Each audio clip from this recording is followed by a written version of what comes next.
What's up, everybody? Welcome to DojoSportsNet.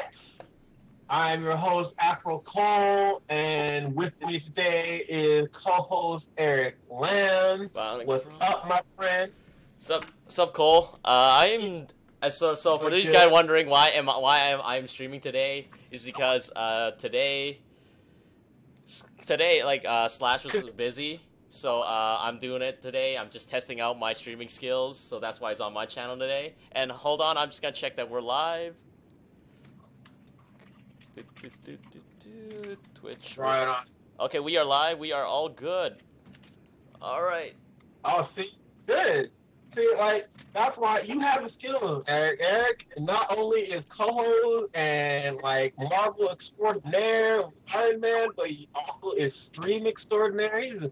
You are a master of all, are you not, Eric? Master of all trades. Well, that's what I beat myself up at school for, but apparently it's turning out good right now. So yeah, but no. Let's talk. Let's talk about the weekend, Cole. What happened over the weekend? Oh my God, so much. Actually, let me fix my sound. Are you guys getting double feeds? I'm actually getting a double feed right now. I'm not. Like double sound. You good? Okay, all right, we're good. Well, we have a lot to talk about. This weekend, Winter Brawl happened. A lot of amazing stuff happened there. We have again another old school homie to analyze these matches. We have APOC in the mix. What's going on, APOC? What's up, bro? Good to be here. Appreciate you having me again. It's nice. Oh, always, man. You are a partner. And we also have, the most important is Winter Brawl to talk about. But we also have Seattle that we had. So we're gonna highlight that at the end. But right now, I have to shine on PR Raw's performance, man. PR Raw was really nice in Marvel and AE. So, that's a lot to say. Hold on, I'm getting a lot of feedback. I'm not feedback. surprised at all that you're doing good with Faye on AE, though. I mean, I think it should be obvious to most that Faye is like Rob with less range and not needing to charge and a command grab. He's just a better overall character, but he can apply the same mentality to that character. So I don't think people should be surprised at all. If anything, they should expect him to get better. Yeah, I think it was a smart move on PR Raw to put Fei Long on his team. I mean, just like we were talking about last time, like how I was like, I need Honda on the team because he's a better Balrog. And honestly, Fei Long is a better Honda, to be honest. Just like you said, he has forward movement, he has a command grab, he's safe all the time, he has a DP that you can pretty much mash defensively and capitalize on it. How can you go wrong with Fei Long? It's obvious. Well, you know what? I think I'm surprised that people haven't been exposing Fei Long's weaknesses. His pressure, with the rush and everything like that, if you're using that to chip or to open up, there are characters that have counter moves that change their hitbox that crouch under that first rush. That you can throw that out and it'll counter the first rush and open them up for a combo, and nobody does it with any character. I believe it. Actually, no, I'm gonna hold on because that did happen, but it was Dominion versus PR Rog, and the Guile Fei is 6'4" for Guile, but almost everyone will agree that it's the hardest 6'4" in the game. But Dominion was showing a great example of what you just talked about, APOC, of exposing the pressure and all that. Because Dominion, we all see him play. He hangs back and he likes to play the corners. He's very defensive, and that's how that matchup is played against Fei. And he's using great use of Guile's strong far fears, swinging back fist to keep Fei Long at bay. And during the final round, PR Rock was going ham. He did nothing but push forward, and Dominion caught him with a sonic boom, us crouching a standing hard punch, and he drained Fei Long's life to like about like a quarter in one barrage. But yeah, and unfortunately, or not unfortunately, somehow PR Rog still managed to get the better of Dominion, and that's just how the matchup is. I don't look at it somehow. I look at it like, you know, a lot of times, and this is the difference between. I think this is one of the things that separates top players from the average player is when, like my mentality, if I have no energy whatsoever, and you could probably see this, when I'm against the wall, I play smarter and I play more aggressive. Like I'm more dangerous if I have no energy, and I can come back for 100%. And that's the right, it's not like you're the same character you were at the beginning of the round. But what happens is people start trying to protect that last sliver of energy instead of playing perfectly from that point out. And that's and you know, he's experienced enough to where he didn't fall into that trap.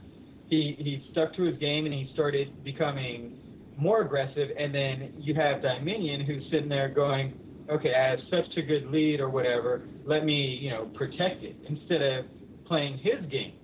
And a lot of people, you know, a lot of people worry about closing the deal, and there's all sorts of, you know, things you can go through in your head, but he kind of switched frequencies at that point, in my opinion. You know, there's not just turtle and rushdown, there's that logical versus feeling aspect of a player, and he went from logical to feeling, and at that point it's kind of like it's kind of like using the force at that point, you know what I mean? Like you have this mentality, it takes over you, and your brain is working.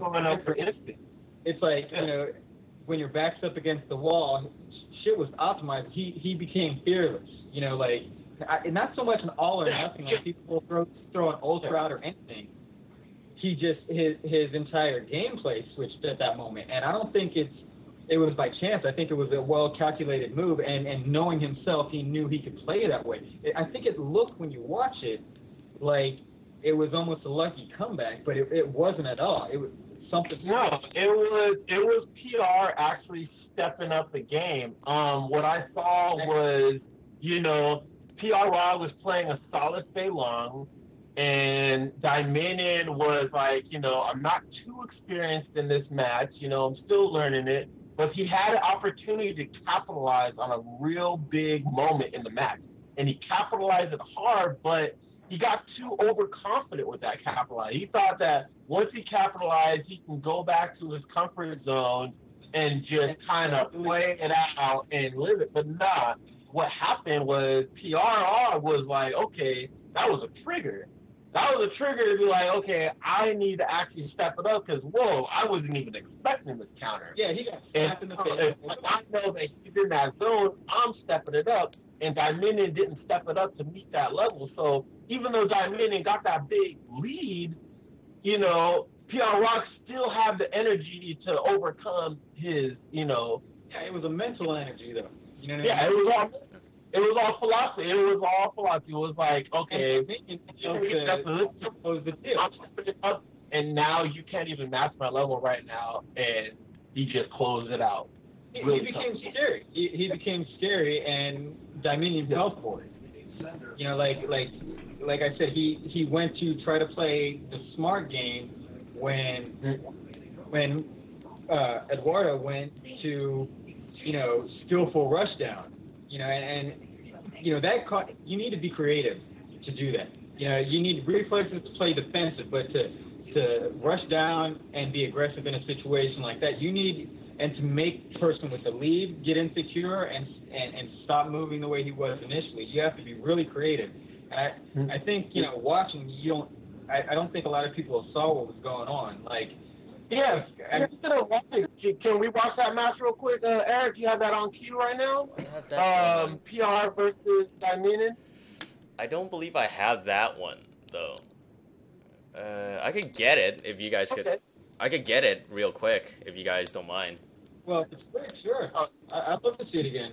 The way he posed it was awesome. They both played well, but at the end, it was kind of like, you know, like momentum was in the air, and they both reached for it. All right. And then Yeah, okay, let me get that. The shots are gonna break a little bit because I am using a different program for XSplit, so it doesn't have all the embedded tools XSplit does. So you guys, Stream Monsters, you guys may see some wonky stuff, but please forgive me. Bear with us, Stream Monsters. You know, we're using some different technology here and stuff, but trying to give you the match that we're actually analyzing right now.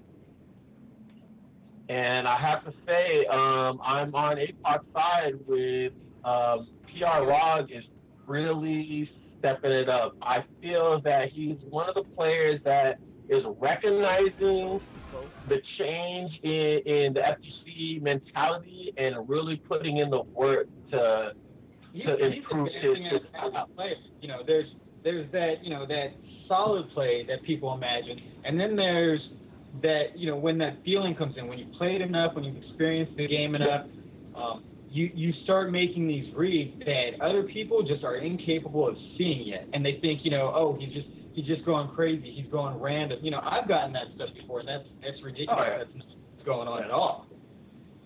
You're watching Family Guy on Fox on Demand. We got that action for you guys. And we're going to keep the sound off so we can analyze as you guys experience this replay of the match. Shout outs to Big E and Team Spooky for capturing this goodness and for Winter Brawl being amazing. A lot of amazing performances by the players. Shout out to Philly, man. I don't know if anybody. Yeah, been there to watch hockey. Yeah, that's my hometown, and I went back to visit. I want to say in something like it was when Marvel vs. Street Fighter had just kind of came out. So I go there, and I'm at the university, and I'm playing people, and I even posted when I got back. I'm like, Philly is stuck in the Stone Age of Street Fighter. I'm playing Marvel. I'm not even a Marvel player, and these cats are whining about getting grabbed and supered by Dawson and Banky.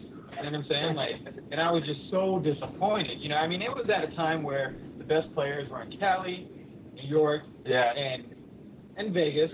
I mean, I'm not whatever, but when I went there now, and they're having majors left and right. They got great players.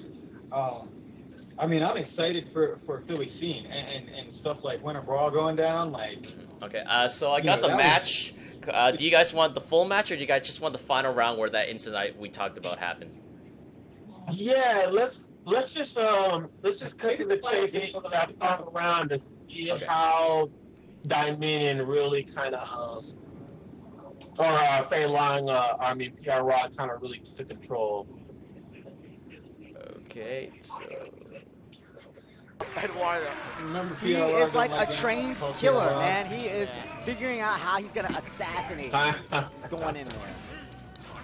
He looks like crazy an assassin. Look at what he's wearing. Gives you a name. You're stuck with it. You kind of have to take it. You know. And he gets a counter. Oh my God! Yep. Good. He's reading that fast. So good. You can't just hold forward against a minion. He blocks them out. Puerto Rican guys play bar. Yes, he is. Shout out to Puerto Rican players, man. He plays boxer. That's what I'm saying. Like, yo. Oh, you need to see those. He's our nephew. Are you serious? What's good? Shout out to brother. He's gonna get wrecked. Oh my God. He's dead. Oh my God. All right. You sound more tired than I do, bro. Well, on the West Coast. So mad. So that footage was some Team Spooky. Shout out to Spooky for recording that. So, yeah. Shout out to girl. Shout out to Spooky. Shout out to everybody that helped them out, man. You know, majority of the time, anytime it's a Spooky stream, it's, you know, I really love Spooky's commentating, not just his stream skills. He's got a voice on him, man. He's got like a little golden voice. That accent, yeah. Yeah, man. He's doing what he's supposed to be doing. So, I love. Yeah. Awesome. So going to the match, after I looked at it a little bit again, I think part of it also came in with like the risk reward factor of how the characters are, you know, because Guile doesn't do damage in huge chunks. But like Fei Long, on the other hand, just needs 2 or 3 to do the same amount of damage. I think that's what happened. Oh yeah, he's hitting, but he's about 30-40%. You know, because he definitely switched up. Like even if you don't understand what's going on mentally, you can. I mean, the average person can see, whoa, wait, how did that happen? Something just came dramatically out of nowhere.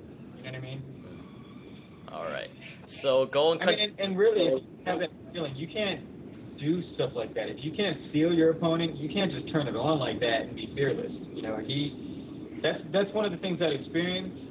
You know, where experience comes to play, and you know, some people are like that in real life, and I would suggest that he probably is that way in real life. And that's why it's a little easier for him to do that in the game.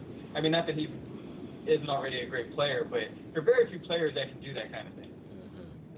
So, continuing with AE, now another major highlight of Winter Brawl AE was the emergence of Sanford Kelly. You know, MeXGE Empire Sanford Kelly. I mean, it's no secret that, you know, Sanford is not really as active as he was before in the tournament scene, but he'll just go to these tournaments and place really, really high. In this case, he got second. Well, he's always been good, though. He's always been good. He's a player that could leave for 2 years, 3 years, come back, and he's a dark horse no matter what. You think, oh man, he hasn't been playing. You know, he's not one. He's never a player you can take lightly. No way. So and hits the guy. I gotta say, he definitely has one of the, not the best, best in the country. And nobody's after Vanilla, nobody's repping the guy like Stanford. Okay, and so before we continue, I just like to show the one moment, like probably the hypest moment during AE, when he beat Justin Wong, and I have the clip queued up. I'm just gonna show it because I was jumping off my seat when that happened. I have to say that I am a victim of one of, or not victim, motivated to play a game. Smart stuff. He didn't want to fight again. He's gonna get the 3. He went in for the top. The fireball. Here. I was losing it. Oh, right there, I tell you. Got it? No, I was like, Justin got it, and he drops it.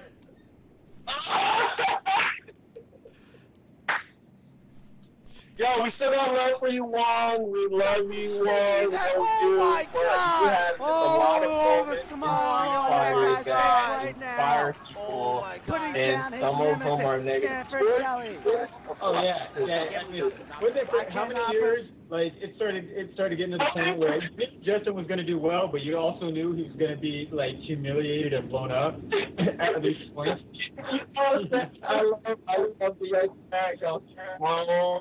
He's a leader now. You know, I have so much respect for Justin and where he's at right now. But he was in his position for losing as well as winning. And for me, it's kind of cool because you can point to him and you go, "Hey, this is one of the best players in the world." And yes. It even happens to him. You know what I mean? You know, I remember the blow up. Chun-Li, that was just hilarious back in the day. Yeah, I mean, it just goes to show, you know, all these top players, pro players, and gods, they're still people. They still have feelings, they still have jitters, they still succumb to execution errors. And honestly, this isn't the first time we've seen him drop this. He has dropped that like quite a few times before on stream. Like, I'm not blowing him off, I'm just saying what has happened. You know what though, but if we're going to be completely honest, Justin went on such a winning streak and he won for so long.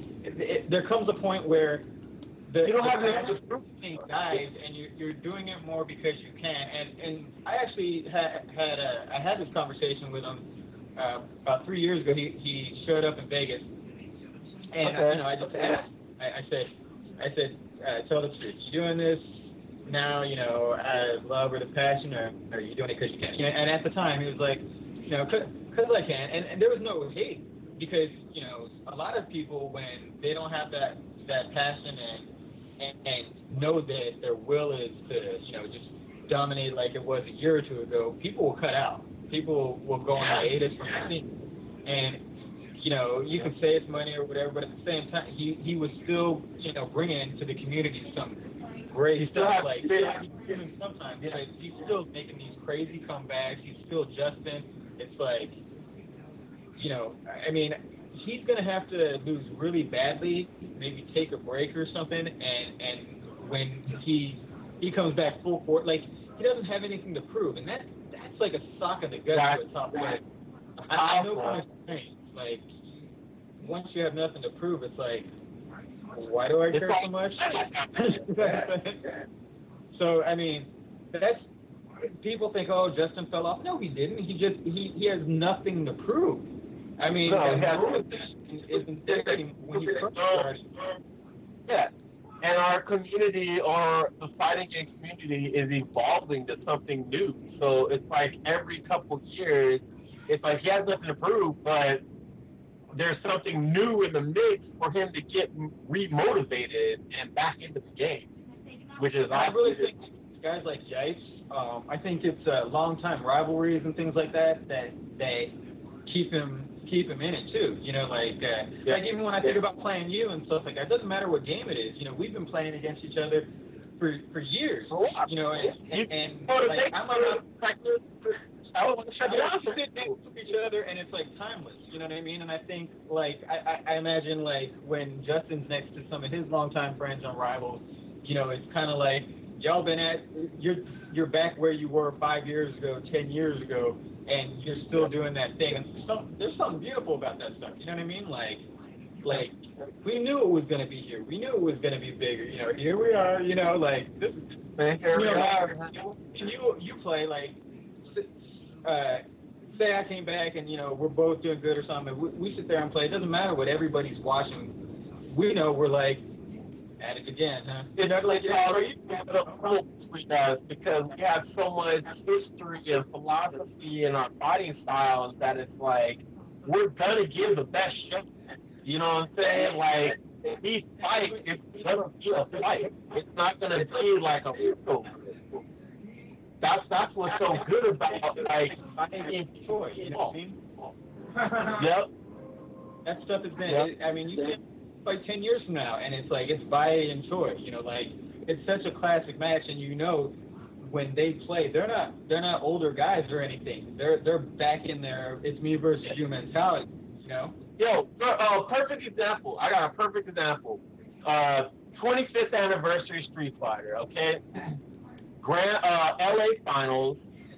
So I'm in there and I'm earning my way up, trying to reach up to John Choi, but I made it to Baye first.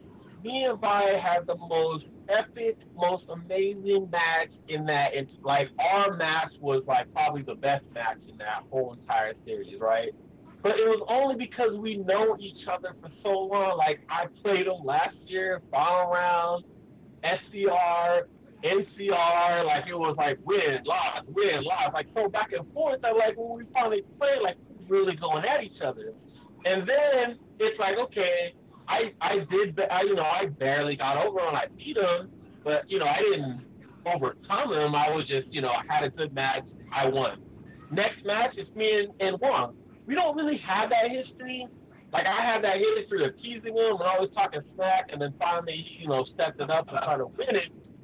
But it's like, we don't have that history, so our match didn't really look that epic. Well, that's what I mean. Like somebody, like Sanford and Justin, or Yipes and Justin. I think those are the things that you bring you back to when you started. And you're kind of like, yeah, man, this is where it all started. But I think as far as having nothing to prove, that's the only reason. Like, a dominator stops dominating. That fire, under your butt is not there anymore. You've already ascended. You have to be like really humiliated. The whole scene has to be like, Justin would have to get like a few. I mean, he needs to lose to make it fun. You know what I mean? Like I know that sounds ridiculous, but I think yeah. But it's like, you know, people are so used to seeing him win that when he actually does lose and people overcome him, it's still an epic match, and it's still such a learning experience and such an involvement in the community. That, like, one of the you know, heads in the hunt, no doubt about it. But because there's other heads out there and there's other people, you know, at the top, you know, games are easier, man. You know, be honest. You know, like Street Fighter 4, you know, it's a solid game, but it takes less skills than prior games. The strategy is solid, but it takes a little less skill. I mean, I heard Judge talking, you know, the other day about playing MDC without X Factor and how fun it was and stuff like that without the whole comeback thing. You know, just a more solid game. And that's another reason why you're seeing, you know, a lot of these some players stepping up. It's not that Justin's gotten any worse, you know. It's just. Eric, how do you feel about that? Because you're a Marvel extraordinaire, and that's your profession. Like, have you ever played without X Factor and try to just play Marvel 3? No, I have never played with X Factor, but I absolutely understand where APOC's coming from, and I agree wholeheartedly that games have become easier, because number one, I think the biggest thing is because just how different the game market has become. Because games nowadays, they become so much more expensive to make. They have to sell like a couple million units to like even just break even. It's not like before where they could just sell a couple thousand and then make profit. I mean, I play a little bit of actually no. Well, the first competitive game I took was Championship Edition. So, and then I play a little bit of Alpha, a little bit of Marvel. So I do play those old games, and I do agree Marvel 3 is the easier game. Just look at the combos. Like, Marvel 2, even a simple chain combo, you would have to figure it out. It's not just A, B, C, S, there are 4 hits. No, in Marvel 2, you had to figure out which was your launcher. So, hit confirm into it, launch, and then figure out the air combos from there. And they don't last for like 50 hits. They only last for like 10, 20, maybe if you're good, 30 hits, and you gotta go for a reset. Right. And there's no hit stun back then. No hit stun in those games. And you had to be creative. So, and of course, look, and also the balance it might be a little better. You can use more characters, but even not being a Marvel player, I'm still looking, and it just from as a spectator, Marvel 2 looks like it was a lot harder to it is really be good. Yeah, like anyone that's picked it up and played it will. Yeah, same with ST. Like, I used to play ST too. I still do. It's just the scene here's got a little smaller. And like the jab, like even just like jab, like short super with Guile is insanely hard. It's not like in Street Fighter 4 where it's just one medium punch super and it goes. Yeah. Yeah. You know, it's funny. I was having this conversation tonight with some of the Jacksonville players, and you know that's one of the things that should be able to show you that games have become easier. It's not that there's so many better players, because like honestly, I don't play ST. I didn't really play it when it was out. I was good at Street Fighter 2, and then my characters became better. They went from low tier to high tier. So I've never had to practice the game. I've played in Vegas, even all the years at EVO. Who am I practicing against? You ever hear of another Vegas player? No. There are players now that I can come out while I'm warming up, you know, so-called top players that won't touch me. You know, I mean, that sounds arrogant, but there was such a gap between, you know, pretty good and top tier that doesn't really exist at such a level today with Marvel or even the jumps, like so much like easy mode stuff that like you don't have to put your mind to it. It's like you already have a set in stone position, and it's almost like a trigger. Like you just do these things, and if somebody gets out of that trigger, that's when you actually have to think. Like, oh, wow, they got out of my option select. Yeah, like option select. I gotta change it up and get them knocked down again. You can do option select again. Yeah. You know, and then that's the game will turn around. That's why I feel that, like, characters like DJ and Chung Li, like, at that top level can really mine, you know, throw people off their game because you're not doing option select and stuff. You're just out-footsying them, and they don't understand that because, you know, they can't knock you down, they can't out-footsie you, so they're just like messed in the head, like, oh my god, I can't get nothing started. Right. Champion Marvel. As a Marvel fan, I don't compete. I want to get into it, but some stuff has happened that it kind of. I'll say now. I see like a champion version of these games because I understand you need to pull people into the fold. You need to make it accessible. But back in the day, it was like Alpha 1, scrubby game, anybody could play it. Alpha 2, a little less scrubby, some more skills involved. Alpha 3, obviously, the more strategic, more solid, skillful version of all three alphas. And I'm looking, and I'm thinking, AE, yes, it's so much more balanced, 2012 and everything, but they still have a lot of easy mode things. I'm looking at Marvel, and I'm thinking, okay, one more Marvel, and I think people are afraid that they'll lose the players that they garnered from making it easy. But I really don't see people that are enjoying playing the game dropping the game that they've been playing for a couple years just because there's one that really separates the men from the boys. I think if anything, now that you can play, top players online or things like that, which you used to have to travel to tournaments for, I think it'd be more fun and even more exciting to get your ass kicked by, like a Sanford Kelly on a game where it's really showing the major difference between the top, the comeback features or less, things like that. I think they can appreciate it because if you take it too far, the prestige of being, one of the world's great fighting game players isn't as great if you keep watering down the game so that stuff, right? Yeah. I agree making Marvel 3 a little simple. It should step up with we have more characters and everything, so it has stepped up a bit. But I think that's something like what you guys just said, and that's something they might want to look into for a more higher caliber tournament. You know what I mean? Like maybe a tournament without X Factor. I mean, you gotta see how the balance works. Yeah, I love that opinion about it. Marvel, to me, it's like every time I think about Marvel, I think about the old school Marvel 2. 10 years. We in this for another 10 years. And the thing about Marvel 3 is that it has been proving that every couple months, like I would say every 6 months, that game is evolved. No question. It's like, it's dominating.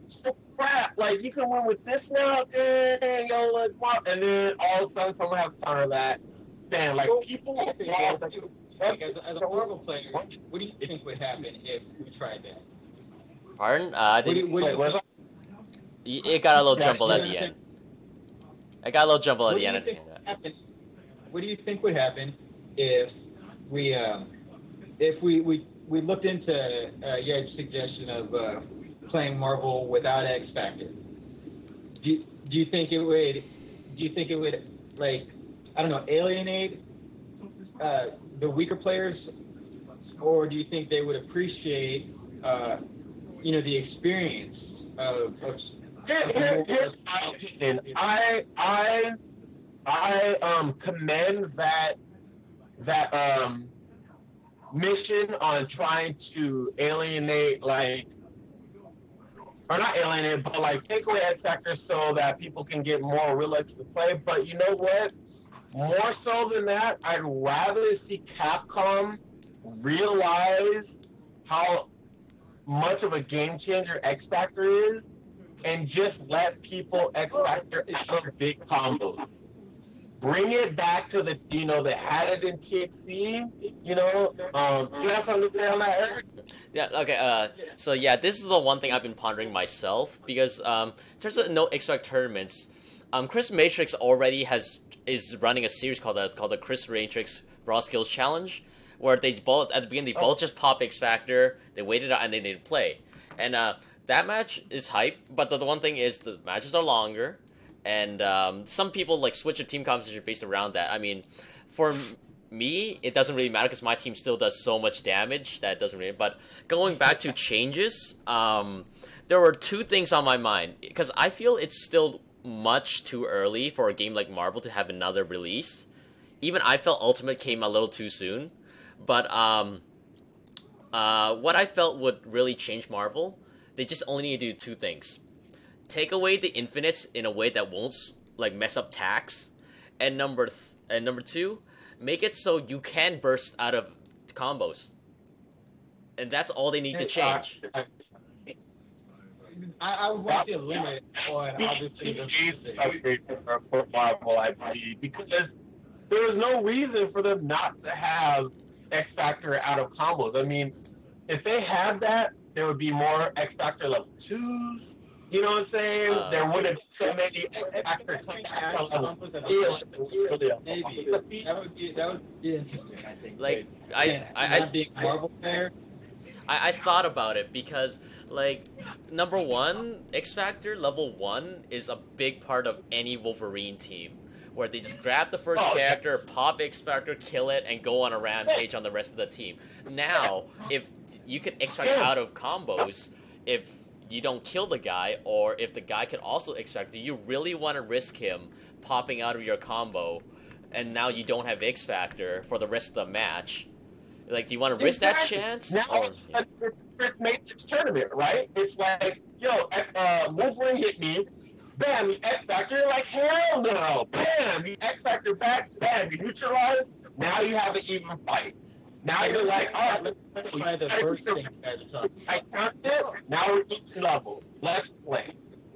Okay, but you don't mean X Factor, like a burst, like a combo breaker, and then actually get to interrupt their attacks and fight back, right? You mean just burst, like combo breaker. Okay. You fight X Factor, and you burst. The other guy has a chance to still block, but now you guys both have your X Factor, and let's go. You know what I'm saying? Now it runs out because you guys both popped it, and now we got a real match going on. Yes. So next time you hit, you're done. Yeah.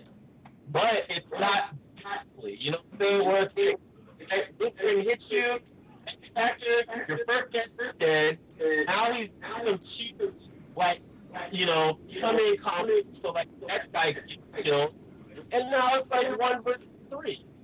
It's so fair.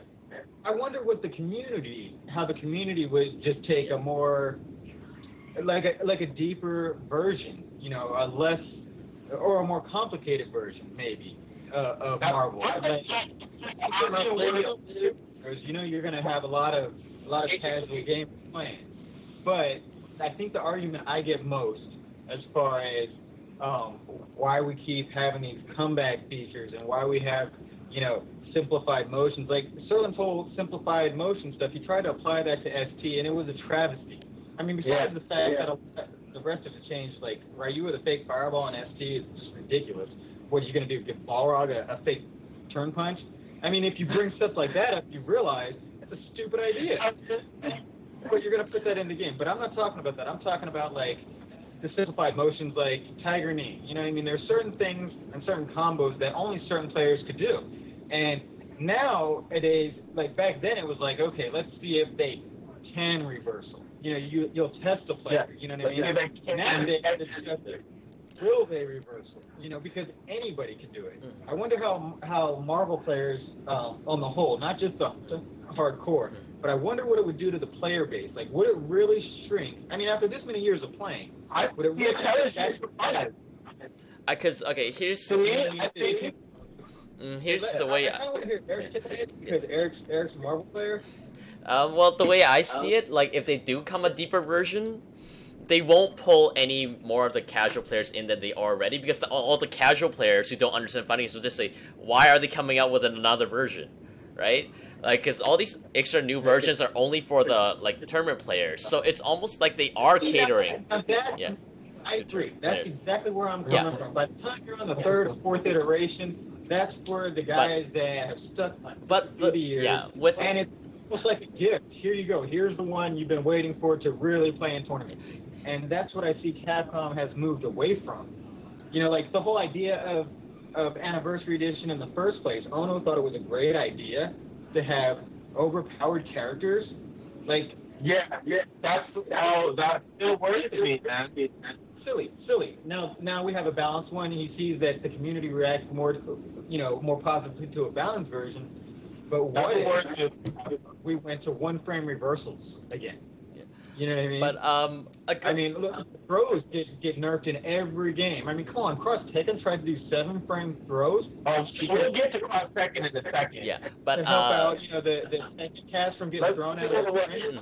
Make those moves throw invincible. That way, you don't have to make throws retarded. Yeah. You know what I mean? But like.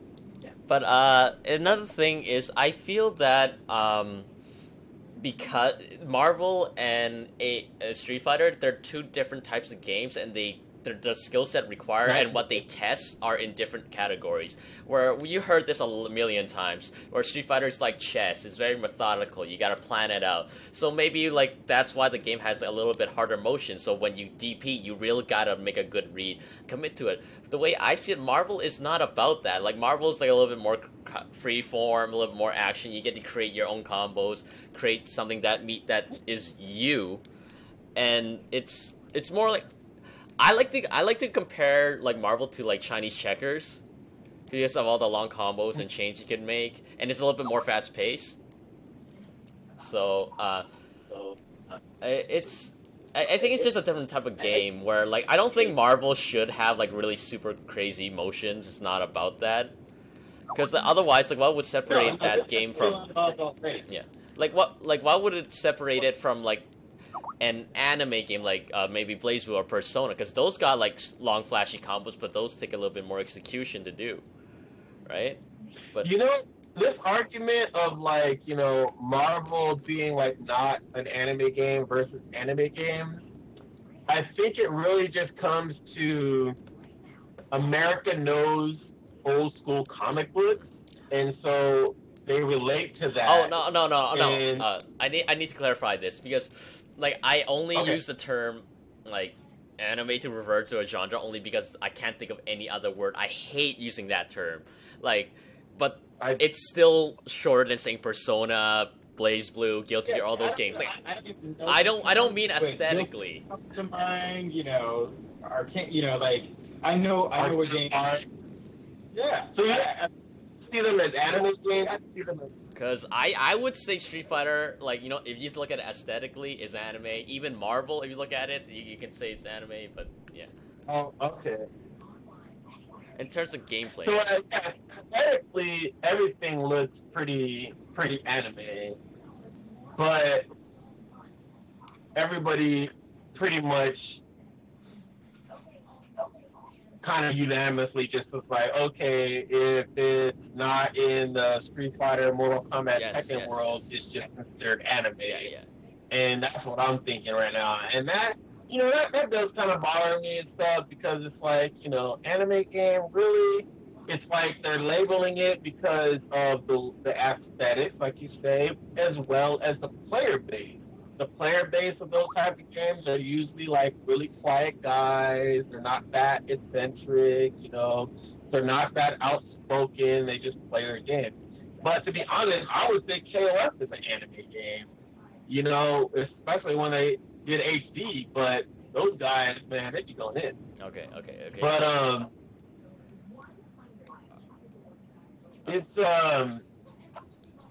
it's hard to differentiate. Okay, so where were you for when on this anime train?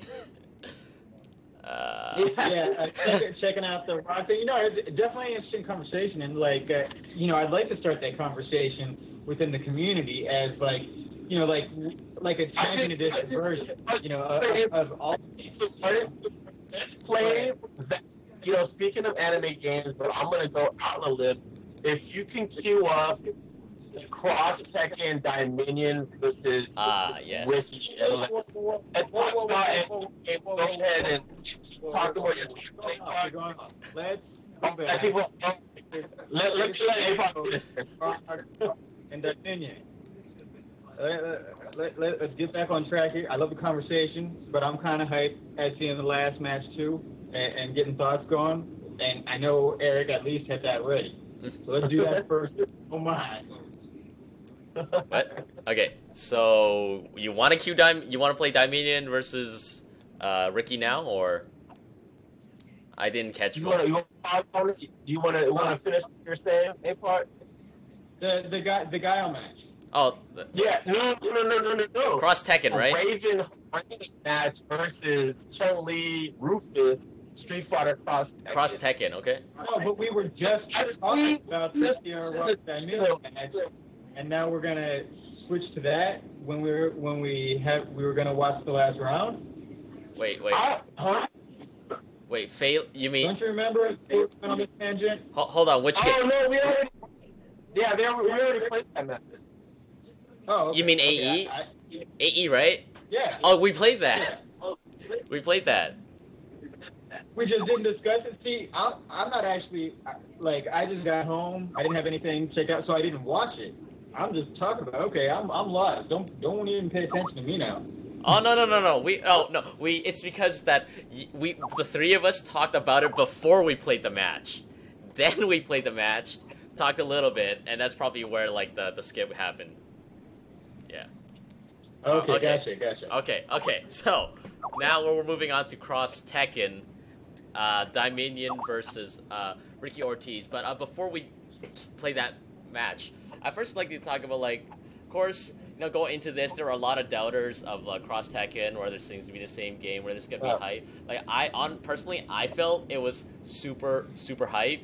Really, like, obviously Capcom has improved the game a lot, like, to the point where the entire room was exploding. And, like, what are your two opinions on that?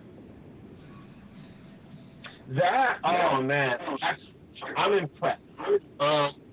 Because when I watched that match, and to see Dominion is come out with a whole character set, like Raven and Hawk, people that, people are just like, they're going to bring them to the limit. Took out G and Flipsy, like there was no... Hold on. APOG, your mic is, like, sending a lot of feedback. Can you, like, mute it when you're not talking? Sorry. Oh, who's mic? My bad. Sorry, no. Monsters. Okay, so yeah. Okay, start again? So, I was actually really impressed with Dominion's play. He really took it to a Flipsy level. When I watched that game, it looked like I was watching Alpha 3. All it was like, let me get that, like it was like a little bit of CVS2 with alpha counters in it. Because it was like, I have my spacing, and I'm just moving back and forth. Nobody's jumping at anybody. And if somebody did jump, they're doing guaranteed anti-airs until about 30% combos, like really going in and really playing the game. And I was impressed with Dominion's play. And he showed the world that, like, he's playing that game, and he brought characters that people were not even thinking about, putting together. Everybody was still stuck to their guns. Rufus Chun-Li, Roleno, you know what I'm saying? A lot of people are using Jack and stuff in the middle, or Paul Phoenix. Paul Phoenix has a good anti-air now, but man, to watch Dominion play and really just have the comfortability, he's never pressured. I always felt that, like, Ricky was pressured in that fight, and he was always looking to change it up, and Dominion just had an answer to it. And so, looking at that, I'm kind of impressed with Cross Tekken. You know what I'm saying? It's developed. I didn't even catch that part of the stream, and I'm surprised to hear you say that. I was having this conversation too, and people were kind of convincing me to give it another chance. But the decisions that were made in the first Cross Tekken, as a competitive gamer, as a fighting game player, been in the scene for a long time, a lot of it disgusts me. First off, you have Street Fighter, Cross Tekken. That implies Street Fighter mixed with Tekken. And that's not what I was seeing. I was seeing a totally different game than either of them. And then the whole gem thing, which Capcom would admit, hey, this was a marketing scheme. And I feel like they left it in the new version because of a failure to to just want to admit, hey, we were trying to pull this. You know, we're business. We need to earn revenue. I mean, nobody's gonna hate on. I'm not gonna hate if they admit it. It's kind of like Ono going, hey, we purposely made this stuff overpowered so everybody could sit there and accept it and go, okay, Ono, that was flipping dumb. You know what I mean? But I don't like when I heard they were still doing that. And then another thing, the idea that throws were 7 frames was just dumb. Just dumb. And then to make it 5 frames when you still have shorts and jabs that are 3 or 4 frames, it was like, you know, any person with quick reflexes is still going to kill that. But I was getting a lot of arguments as far as the changes that I wasn't aware of. And because I'm looking at it, I'm like, okay, Capcom hired Combo Fiend, and I'm looking, and I'm like, that's what you want to do. You want to get top players to give your game clout if the whole community is disrespecting it. So I don't even know if I can take a paid player's opinion of it. But I haven't given the game a chance, and now that I'm hearing it from you guys, I just heard it from some friends here in Jax.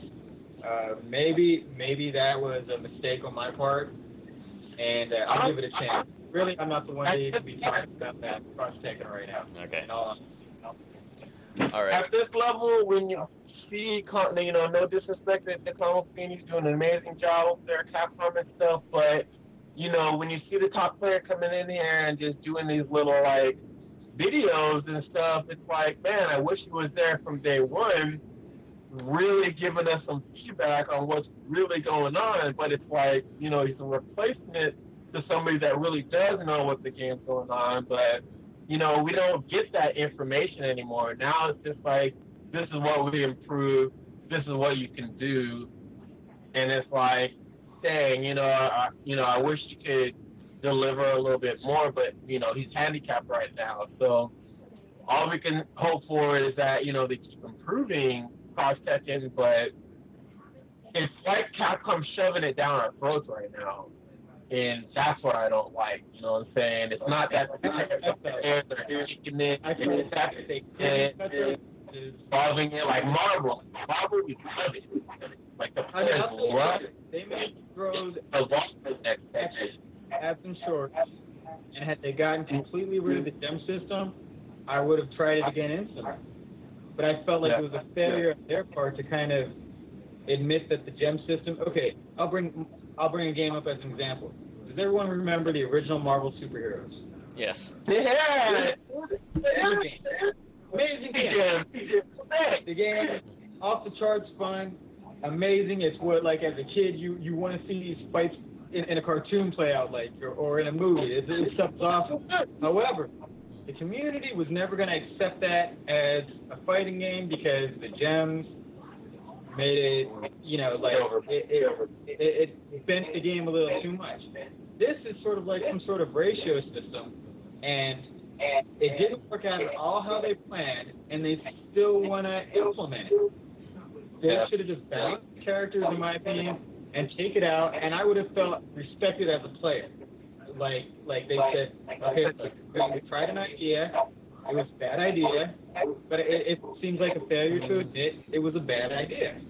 And it's like and you know why they did it. They pretend like it wasn't about, you know, selling a fatter character or a fatter team. Don't play me like that. We're not done. We've been playing for a long time. We're not done. Feel like it was really a microtransaction routine, and everybody knows what the new business model right now, microtransactions, and you know, the gems cater right to that. And, you know, it was obvious, especially when people started cracking the CD and seeing all this coded stuff that was already ready to go, and they were just, you know, trying to fit it into the DLC microtransactions. I like to put my spin on it, because even before release, when I heard about the gen system, as a tournament organizer, I was freaking out. I was extremely worried because not just the gems, because there are multiple packs between Amazon, GameStop, all that. I'm like, wait, so everyone would have to buy that? Because I'm always a tournament organizer first. then a player. As a player, I didn't mind it. I thought it could have been a really great like addition. Like, but honestly, I thought it would have been like pocket. I thought it was gonna be like Pocket Fighter, where there's just gems flying everywhere. Okay, but no. But but I thought it was a good idea from a player's point of view. It was just that as a tournament organizer, I was always worried. Wait, so everyone's gonna do bun checks and pick gems? That's gonna be a logistical nightmare. But yeah, but I think now with how they just made a couple of preset gems and those are tournament standard, I think it's fine. In fact, I wanted that since day one. I did not agree with the fact that gems were turned off. I didn't like that at all. Because I thought, you got these preset gems, why not just use them? So I think because Capcom's tried a couple of ways to implement the gem system with the dial system or the USB stick, but obviously during testing somewhere they found that didn't work, so they just took it out. But also with the gem system, that's what made Cross Tekken's unique. As a game mechanic, like, remember the month 1 Marvel where everyone's saying take out X Factor, because X Factor with Phoenix or Sentinels just broke. Take out Sentinel, take out Phoenix. But look at it now, the players adapted and they learned and they figured, oh, it's not so bad. So I think it's like one of those things is like day one, like jitters, like every grappler, like Zangief is always top tier first week. He's always top tier first month. Once people start learning with Zangief, he's like, no, maybe like high mid or maybe bottom high, like that. So I think it's a little something that needs more time and the player needs to figure out. Problem is, like, you know, with Marvel, everybody had that initial love, so they love, you know, to discover that stuff. With Cross Tekken, it's like we've been jaded 3 times in a row, and now it's still being shoved down our throats. So now it's like, they're forcing people to discover that, you know, extra metagame with the gems. Because, to be honest, like, I like the metagame a little bit. I understand where they're coming from with the gems and stuff, and it's more so, you know, catering to a player style than your actual character. So now you have those both elements. You take your character, that's your style, and then you have your gems, that's your player style. But it's like, you know, they fail so many times and they keep trying to like force this position on us that it's like it's just bound. You know what I'm saying? Like All right. So yeah, I've got to cut it off right here because I think we can go all night about this. But okay, so I'm gonna play the video of Grand Finals, Ricky Ortiz versus Dominion, but like I like play it now because I feel that the gems did play a good factor into the Grand Finals. But okay. I'm only playing the last round. I'm not sure if it kicks in there, but I do believe gems did factor in greatly. Set point for Ricky. I can't take this. Really? Okay. Now look, the look of consternation on Ricky's face from here. He is so deep into the game right now. He wants this. He is not letting this go. Overhead. What time stamp? That is 650 on one of the vids. Rufus gets that nasty corner stuff. Wow. Oh, I know I got it. Mr. Risky Man. This is actually a really good match because it was like Dominion was just so in control. Like, he knew the spacing, he knew the counters to Rufus and Chun-Li, and it was almost like Ricky was just begging for like hits. Like, he was trying to figure out how to capitalize on Dominion, and at one point it was like he almost gave up and just kept going in. And the grab again. Dominion just capitalized on it. Like, really solid. And the overhead. That doesn't get the combo. But the corner. He's in there. Nice walk under. Punish that move! No punish, but it's looking good. Dominion like, this match is the really alpha counter says, get off me, and I'm out of the corner. Oh my God, Kevin! Kevin full control here, and the crowd is behind him. Ricky, 15 seconds left to fight. Oh, actually, Dominion can take this. He can take this. Again. Hey, done! Hey, done! Good game. Yes. Peace out. Well won to Dominion. Like, another thing with his pick on Horang, it was actually making me contemplate that character because it was just a battle of range.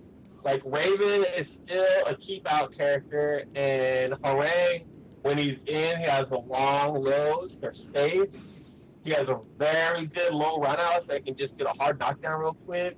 He has one of the best uppercuts in the game that's instant, kind of like Julia Chang's.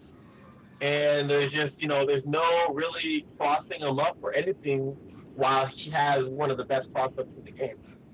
And so it was just such a good combination that Dominion had with the team that I don't think people were ready for it. So it was a really amazing performance by Dominion. So I actually remembered something wrong. It's actually not in the final round, but if you watch the entire set and you listen to Ski Sonic commentate, they were talking about like instances where the speed gem kicked in and like Ricky had trouble like following Horang, or like when Ricky got the damage gem and he was just hammering life away at Dominion, and there was like, or like when Chun-Li got like a defense gem, I believe it was, and she was taking no damage. Yeah. And then like it was just bits and snippets of that where it told me that the gem system is kind of working. It's starting to become like part of the game and accepted. Little mini factors, right? Yeah. It's become a small factor. But that's also, I believe, Ono mentioned that gems weren't gonna be like, make or break the game like X Factor. It's gonna be a nice little addition, and that the players would still have to rely on Footsie's characters, knowledge, and skill. Yeah. So I think everyone is still a little overreacting to gems, maybe. I think so. I'm kind of in a position where I feel like players need to just embrace it and stop talking about it. Like athletes, because it's an advantage, I think. It really caters to the player's style and not like the character. But, you can mold it for whatever you make it sound interesting a bit. But, it's not like Ratios did that in CVS. So, I like I said, I got to give it another chance. Yeah, check it out. So, check it. So I'll give you a so you can say that like the speed gems. I've been really working with speed gems lately, and speed gems and defensive gems on Vega would be a huge factor. It's like, let's say you activated your speed gem when you got like a 5-hit combo, and now you have the ability to go on this extreme offense where people aren't used to, they're used to countering a certain speed, but with the speed gems, they don't know, the hitboxes change, the block stun and the hit stun change. So you have more advantages that people don't even realize because they're not even testing to that level right now. Like, are you telling me that the opponent isn't aware of the gem set you choose? Yes. That is one of the advantages of the gem. So let's say you pick a speed gem, and you're like, okay, I know this speed gem improves speed, but I don't really know how it affects Vega. I've never, that's just one of the factors. Like, there's so many combinations that you're like, okay, I've never played against a Vega with speed gem before and defensive gems. That's going to be different. And if I go and do my big combo and your defensive gem comes in and it doesn't kill you, but it does activate your speed gem, and then you get up and you start putting me in these frame traps that I'm not used to, man, we just capitalized and took over a win in a second. And the homies are thinking like, wow, I never knew like speed and defense would be so good for Vega. Now you're in the losing bracket. You know what I'm saying? Like, that's the kind of advantage that gems that give, to the people that are really putting in the thought process towards it, because a lot of, like, still to this day, a lot of players are really not taking this to a professional level, breaking things down. And it's almost like Cross Tekken just has so many options that it's overwhelming. And a lot of people are shying away from gens because they're just like, I don't want to bother with it. I just want to uppercut and fireball. You know what I'm saying? And so, yeah, it's something I think is worth diving into. Yeah, I think maybe I'll start getting. Well, I'm gonna start playing everything. I'm gonna play Marvel too. I know that sounds crazy to some people. That just need a crew. I'm definitely, man. No, I actually, I started getting into it, and then, man, I just got salty. I went to a tournament out here in Florida, and all of my games got jacked. I mean, what else is new? I mean, every time stick gets jacked, games get jacked, and it's like, come on, man. I put so much into this thing, so much love into this thing, and I still look at it like, hey, somebody's gonna benefit from that, people are gonna play, it really doesn't matter to me, but it just put me in a mode where, hey, maybe I'm not supposed to be playing this shit right now. You know what I mean? Like, I don't even want to think about it. I'll be out there soon. When I'm in NorCal, we'll definitely break down the game. It's gonna be a fun year, like at Evo and everything like that, because I haven't competed for real in how many years? You know what I'm saying? So definitely want to play as many as I can, and even Marvel's one of them. I mean, you can only be a fan so long. When you don't even play the game and you can start seeing stuff like that players should have done or that they didn't, and it's like, oh man, I need to start getting into this because I'm just getting annoyed watching something that, Arturo will tell me, dude, you gotta play Arcana Heart. I got good friends that I respect their opinions and stuff that are like, you gotta try these games, and I think I just didn't have a lot of time in the past or even a care, but now I think, especially in NorCal, there's such a huge concentration of good players that you can level up so fast. It's not like other states. I don't even go out here as much as I should, and there's a lot of potential in Florida alone. Florida's coming up, but yeah, I'll definitely give it a try. I mean, I got you guys telling me. I got some good players like my friend Jim out here. Just shoving it down my throat. Like, what's wrong with you? You got to give it another shot. So yeah, I'll definitely give it another shot. But if it sucks, if it's a piece of crap, I'm not gonna lie. Yep. I totally respect that. I'm gonna tell you what the problem is with it, and but I'll also say, I'm wrong, and I look forward to it being a good game. But I gotta say, Tekken versus Street Fighter. Yes. I still want to see Street Fighter characters in a Tekken game. I want to see Tekken characters. You, Namco knows how to polish. They've already promised that once Sony announced PS4, they were going to stop production on that game and upgrade it to PS4 quality. So we're getting a PS4 quality Tekken versus Street Fighter. No, but I mean, I like what I was hoping for it with the whole thing is I wanted to see the Tekken characters in Street Fighter style, and I wanted to see the Street Fighter characters in Tekken style, because just the way jumps work at the game, just completely the way fireballs would work in like a 3-dimensional thing. It just the whole. I work fireballs. Weird. And I think because of the issues with Street Fighter Cross Tekken, I think Harada's got a lot of.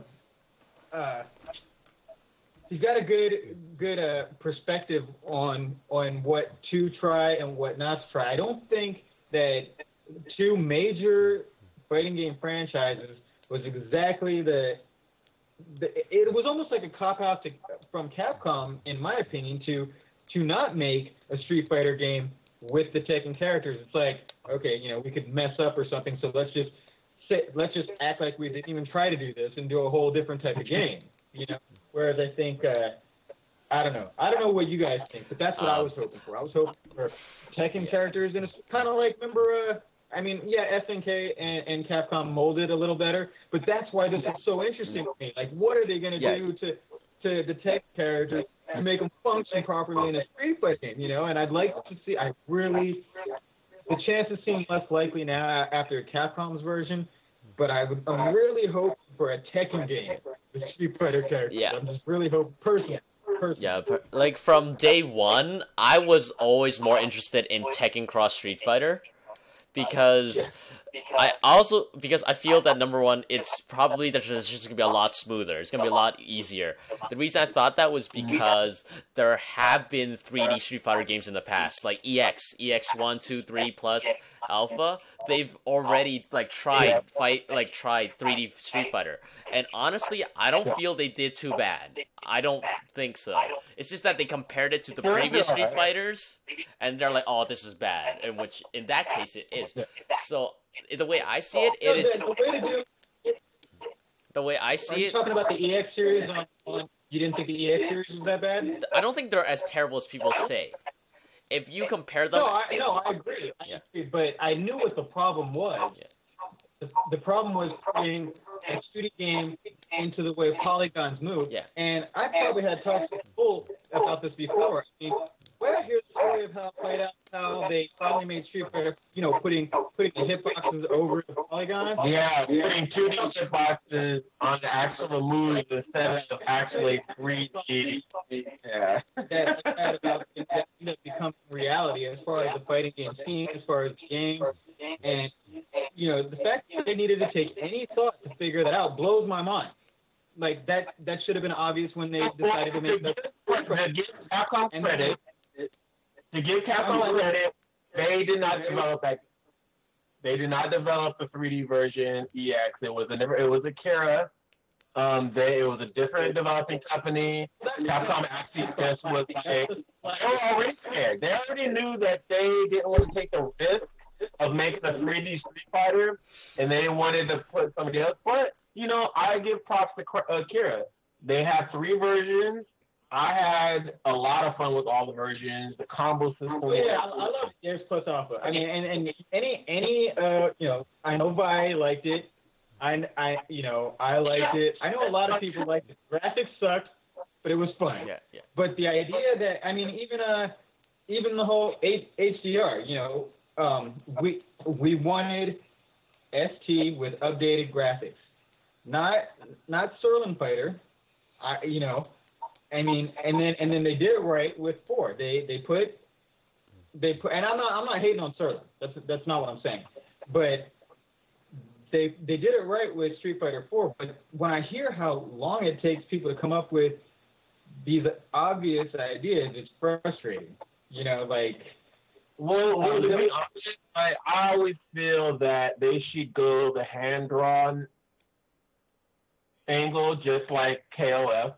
KOF 13 is all hand-drawn art, but as you can see, that it takes a long time to develop that art style.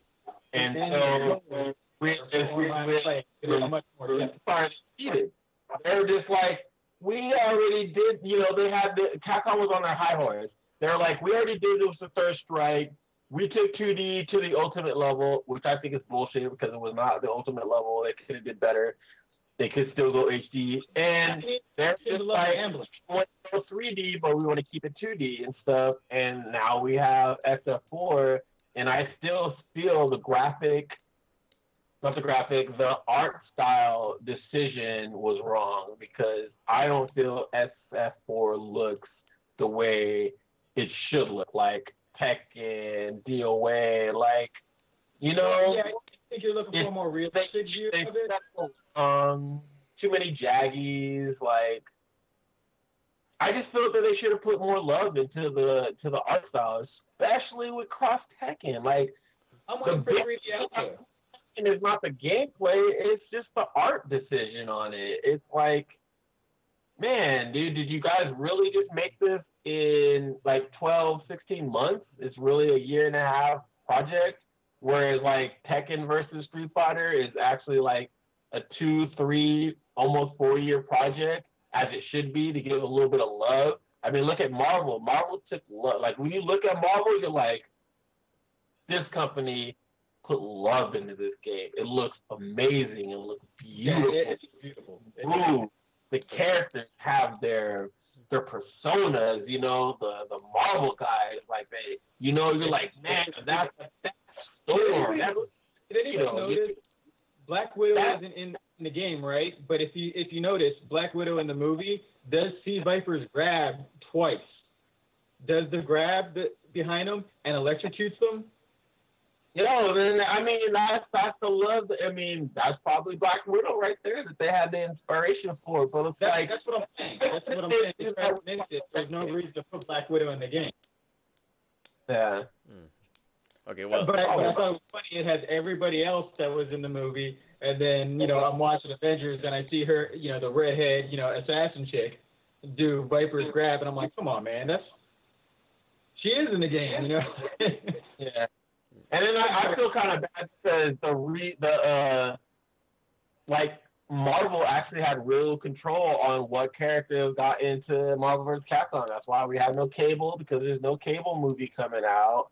We have all the Avengers in there because every Avenger is having their own movie coming out. So it's like it's all PR. I mean, they still get love. It's not hating on Marvel.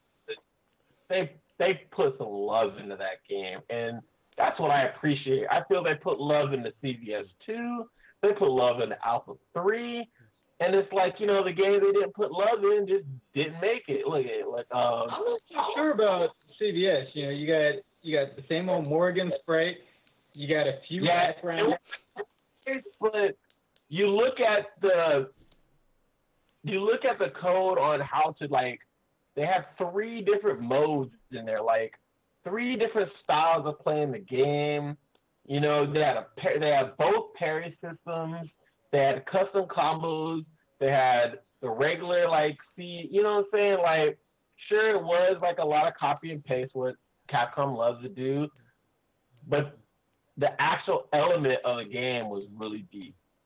And they put, I think they put a lot of that. It's one of the most disgusting things I've seen in a fighting game. You get the crap beat at you, and then you're so beefed up, you get, a huge percentage damage increase, a huge percentage defense increase. I mean, Keglu can, and then I'm always like customs can we please get custom combo system that starts with a joystick motion instead of press the button, I'm invincible. That shit is silly, man. All right. But aside from that, well, I do think it's a great game. I'm not every great game I can find something, a flaw in it from my perspective. But Kegru, man, that was silly. I mean, you even get life back if you parry. It was serious. Hey, don't let. All right. Hey, blame that on that. All right. So we're starting to run along here. So just going back to the original, my original question on why I was interested on Street Fighter Cross. I just feel that it's gonna be at the very least Street Fighter EX on a very refined engine. That's it. That's why I'm more interested in it. Yeah. Okay. Yeah. Okay. And so speaking, and so now let's go on to talking about Marvel at Winter Brawl 7. Okay, and honestly, it was, as usual, Marvel's always hype, but for some reason, there's just something about Marvel and East Coast that just makes it extra special, extra hype, whether it's the players... I 100%, man. 100%. There's an extra attitude on the East Coast that, that's what makes me love, coming to tournaments out here. That's what makes... I mean, it's more of my attitude growing up. You know what I mean? You don't sit there. You're not overly sensitive. People talk head. You know what I mean? They're gonna talk their smack, and you're gonna bash your people, and they're gonna scream at your people, and you're gonna scream. It's you're remember when East Coast and West Coast first had their things, and then the Marvel things. I mean, it was one side of the whole place, East Coast, one side of the whole place is West Coast, and it's everybody's putting that energy behind Sumighty and Justin, and it's just man, shout out to Sumighty. That kind of a long time, but he was dope. But man, East Coast can bring the hype when it comes to Marvel. I mean, that's probably one of the reasons I'm a fan. I'll tell you what, Yikes is a big reason that I'm big on Marvel. I love his commentary. Broken Shoe was smart to sign this mug. You know what I mean? I mean, yeah, man. East Coast is bringing the hype there. I mean, and I know what you're saying when Dice was saying, you know, West Coast, you know, they got that hype, but it's not the same as the East Coast. And you know, that's absolutely true. It's not. I'm a West Coast fan, and I'm not trying to hate on the West Coast. West Coast, the best coast. I love it to death. Don't get me wrong, but the beats from the East bring it, man. Like you're like. I mean, even when I'm watching the stream with everybody hype, I'm like, I'm all up in there. East Coast Marvel. Like, it is so, like, you don't even have to play Marvel, be on the East Coast, and you're in there. You're just like, yo, Marvel, let's go. Like, yo, I'm going to fight somebody because of this game. Yeah. I mean, all conflicts aside, man, conflicts aside, you know, fighting games with it today. If not for guys like Eddie Lee and then the East Coast continues to bring in all that power and energy, that just that testosterone, man. You know, a lot of times people get too politically correct and stuff like that, and you know, it's part of the game. You know, controversy sells fights. You know, people. I was talking to these French guys. They're all whining because you know one of Mars Gotti's friends were talking too much smack while they were playing and stuff, and I'm like. Have you ever been to like a Marvel tournament on the East Coast? Like, are you tripping? Like, that is hype. Like, that is it's a fight, but it's you know, man, this fight. Hey, nobody beating ass or whatever aside from the game. You bring your brawl to the game, and straight up, that's one of the reasons the East Coast is so good, man. They're putting that personal spirit behind their shit. You know, they're. I'm a the biggest trick that America has played on the world because, you know, hands down, Marvel is an American game. We love Marvel. Made by the Japanese. Nobody was playing that. The biggest ruse that America has played is we got the world thinking Marvel is a competitive game. And now everybody is it. And it's like, oh, thank you for entering ours. Storm, like now we got you. Now we got you. Before, you remember APOC. I know you remember like when we first had America versus Japan. There was Marvel involved, but Japan shut Marvel down so much. Oh, we don't play this. It's not in their arcade. I mean, Japan, and we were in the arcade. Just to tease us a bit. Yo, I was with Kim Off-Tail, and I remember him so vividly. Like, we were playing against, like, Daigo, all these, like, top players in Street Fighter, and he was over in this little corner Marvel machine playing these, like, random scrubs, just scraping people, and he was like, yeah, Japan doesn't really care about Marvel and stuff. But what's up now? The world is playing Marvel. All right. You know, came out here with Beautiful Joe and stuff, and you know, won, and then he said he's never coming back. Like, I think America should stick to that. No. Kusuru. No, the main reason Kusuru said he didn't want to go back was because it cost so much. He won, didn't even cover his trip. That's the main reason. Oh, what? Yeah. No, but if we over here, we should be bringing him over here. Because we need a crack at that cat, man. He brought some technology that exposed us. And he beat us I remember watching on stream. It was Toledo. Okay, remember. Year one. I'll bring him back and go to Evo, man. Otherwise, Taquito came to final round, year one Marvel, before Kusha, you know what I'm saying, before the Rocket Raccoon, before all that. Taquito came in here and won Marvel in final round and beat Justin Ward. That was CEO. That was CEO. Initial shock. Huh? That was CEO. That was the CEO, Wolvie Mirror, I remember very vividly. It was a movie mirror. They both were playing for the opening air grab, and it was just came down to that. Who got the first air grab? Pop X Factor, and yeah. That was the first tournament, and everyone was like, did Japan just win Marvel? I'll be honest. Honestly speaking. People don't even want to talk about honestly, it right now. Yipes blew it up a lot. Yipes blows because he was on stream and he was like getting so salty over this. At one point, America should ever win Marvel, and he beat Justin Wong. Like sometimes I even want to think that it was a conspiracy.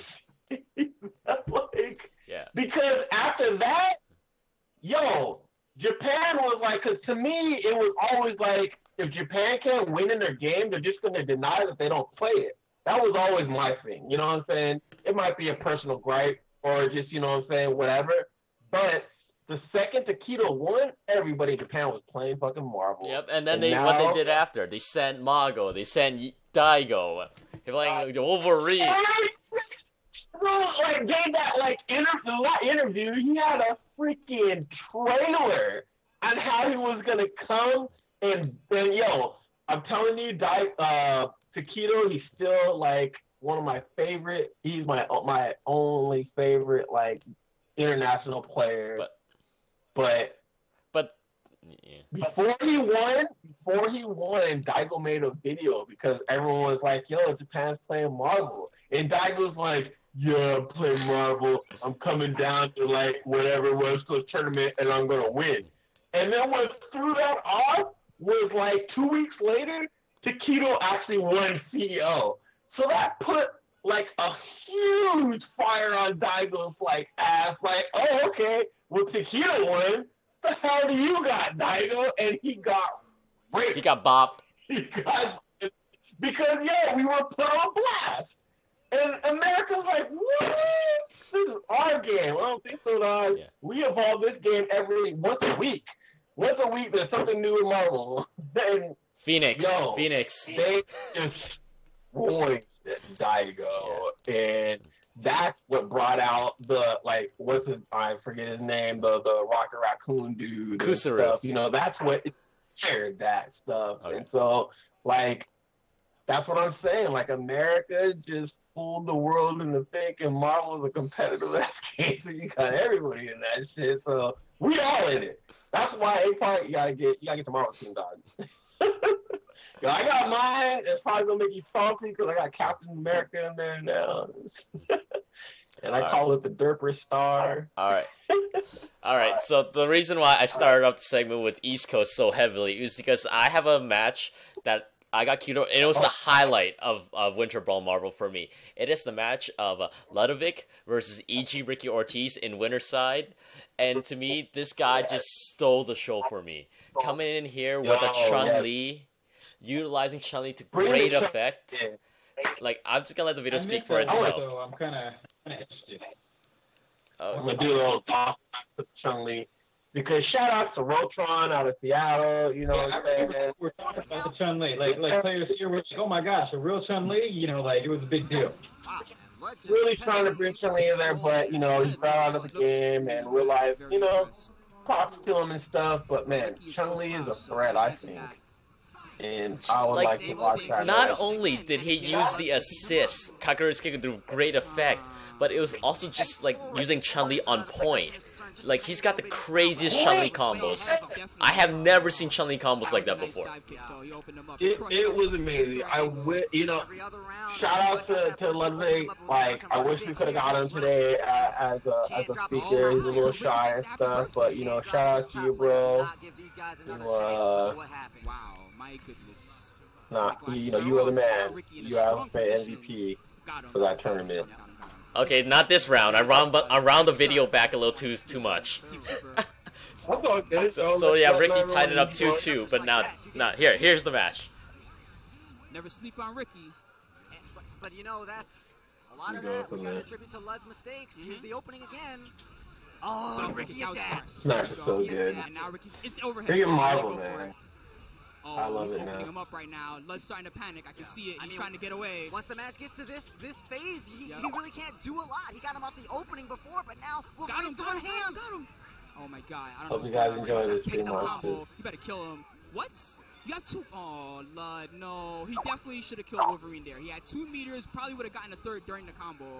Had a lot of ways to finish him, I believe. It's like fool me once, shame on me. Man. He tried to go up for that same This is IMO. This is definitely a point character versus point character matchup. Whoever kills the other point character first is gonna win the match. That's the way I see it. No, not even safe. Come on, Lud. Oh, no punish. Lucked out. Got him. And Ricky is not looking for the crouch B, and I understand that because most people don't understand. That move is so good. It's I need really to play good, me and some people Marvel, really man. think that Nova's lows are not that good, but crouch B, although it's unsafe like that there, which makes it not so good, people don't want to crouch block Nova because the instant overhead is so amazing. Pretty fast, Got him. He just mashed it out. Wow.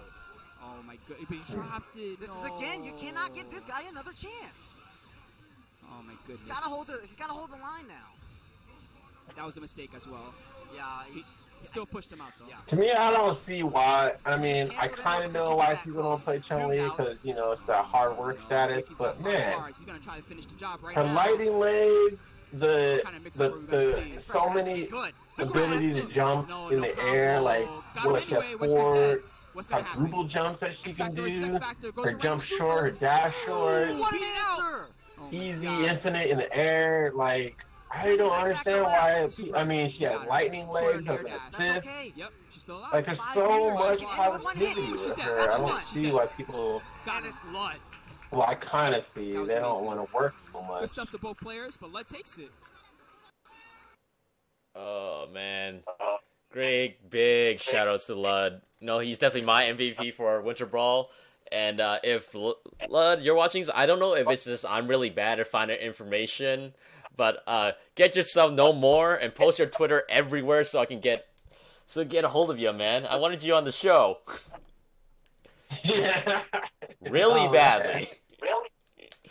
Shout out. That's what I said. Yeah, no. We all got him, man. Got him, dude. Like I've always loved those character loyalists, character specialists in Marvel. Like I myself am trying to be one, and I know what's it like trying to play one of those lesser known obscure characters. But it's for the way I see it, it's an advantage. If you don't fight, someone a lot of times, they won't know your tech. Like that's how Kusuru won final round. No one knew what Rocket Raccoon could do. No one knew what Joe could do, and no one definitely didn't know what the two combined could do. And that's, to me, why I love Marvel so much. Is because, versus Marvel 2, where there was the 8 characters that were up there, everyone was below there, you can compete. But I believe in Marvel, everyone is viable. Everyone has something to, contribute to a team. Yeah, they definitely did a good job. I think they realized, how do we have this many characters, and we're watching, 8 in tournaments, I think they addressed that issue. I'm really happy about that, because I grew up on Marvel too. You know what I mean? When I was all about Marvel, and I didn't see when I was a kid. So they did a good job. Even with every Doctor Strange, I was like, man, they better make this fool big. And he's interesting. The characters, the designs, amazing. I think in Marvel 3.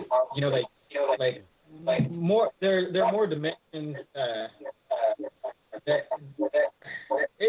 It's so late. I've been up so long. It's hard to articulate it, but I love the way they did every character. Wolverine, Doctor Strange. I was kind of worried about Doctor Strange. That's that love I was talking about, man. That's that love. Yeah. Yeah, and I like to talk about Marvel Lives because this went back to your earlier argument. I think a huge part of that is because X Factor is in the game. Because otherwise, just solo Rocket Raccoon at the end, it's not going to make a comeback without X Factor. Even Strider solo, even with Ouroboros, he does solo damage, it's not going to come back. That's why I do support X Factor. And also, it just... Yeah, I'm not saying it's bad. I am curious. And when I'm hearing a player like Yates talk about how awesome it was playing without X Factor and stuff, it makes me curious. It makes you want to see it. I want to see, see the game. Here's my Illuminati like maybe speculation on that. Maybe he's just trying to see if Justin can pull that comeback on him again, like he did in Evo 04. I mean, it's scary. Like 07.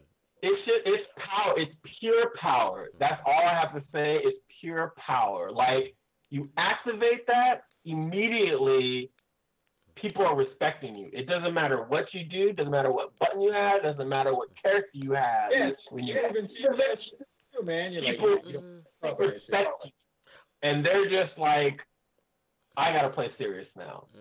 It's almost like you can trigger somebody's ability to play sharp, to play good. What's up? No, I was going with what Eric was saying. You know, it's all a plan. It's just in the staging process right now. You know, Yikes is just trying to, you know, make this crazy, magic or stuff like that.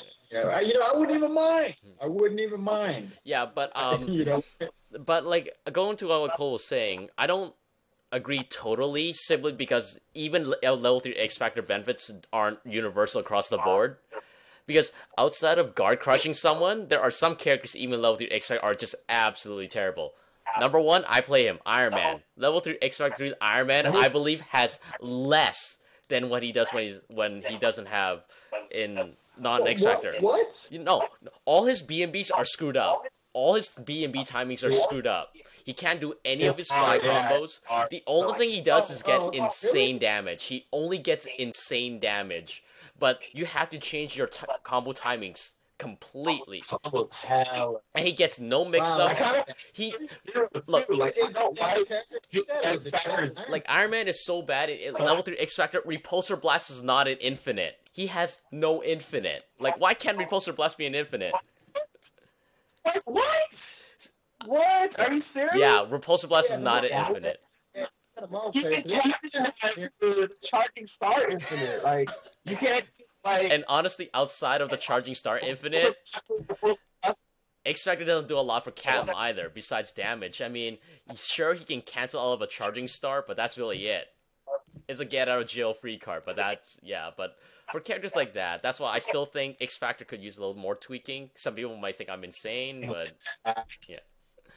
That's true, because, X Factor, right, Spider-Man, you're like, whatever. And then it's like X Factor Western, you're like, wow, if I get a little roundhouse, I'm done. And that's okay. So yeah, that's my little rant on X Factor in Marvel. But okay, so going back to the results, Chris G went on to win another Marvel tournament. But what's interestingly enough is that in Grand Finals it was him and PR Rog yet again. So I think that this may be the start of an era where Marvel. Here's my say. I think it's an era of Chris G dominating Marvel for the next couple years, because honestly, I think he is the best Marvel player right now, and nobody. He is right now. I don't think nobody can see. And with PR Rog, I think he's the best fighting game player right now, because he is the kind of like American or Infiltration right now. He's putting the time into all his games. He's playing well in all his games. He's consistent in placing top 3 in multiple games, Marvel, Street Fighter, and Cross Tekken. And so, I see him playing all the time. I see him strategizing the characters he's playing, really focusing. He's a good player. But Chris G, I feel like he's only Marvel. But he's the best. I got to say about that because when we're remember the exhibition they had prior, the first at ACR, correct? Yeah. When I watched that, that's one of those things where the long sets are ridiculous. Okay, because if that was a normal set, Eduardo won. But because he had that much of a buffer to analyze, exactly. That's why these long sessions are stupid for competitions. They're great for exhibition. They're great for teaching. They're great for learning. But they're horrible, especially when you have like an 8-2 match. You know, the two can win if the person brings something new to the table, innovates and everything, and that can keep you going through a tournament like a real fight. You know what I'm saying? But once you spread out that many games, it's like you're here. You have 5 games for me to expose all my tricks and figure it out, and I'm using a lower character, and then the excuse is going to be, well, then you got to be prepared for a counter pick. No, the long sets are not fight. That's a learning thing. And like he had 3-0. Okay, so I mean, if that had happened in a tournament match before that exhibition, would have been done. And I do think that PR Rod has the faster adaptation abilities. Like he can adapt quickly, he can assess the situation, and he can capitalize and win. Look at multiple teams though. I'm not seeing Chris do the and I'm not saying he can't.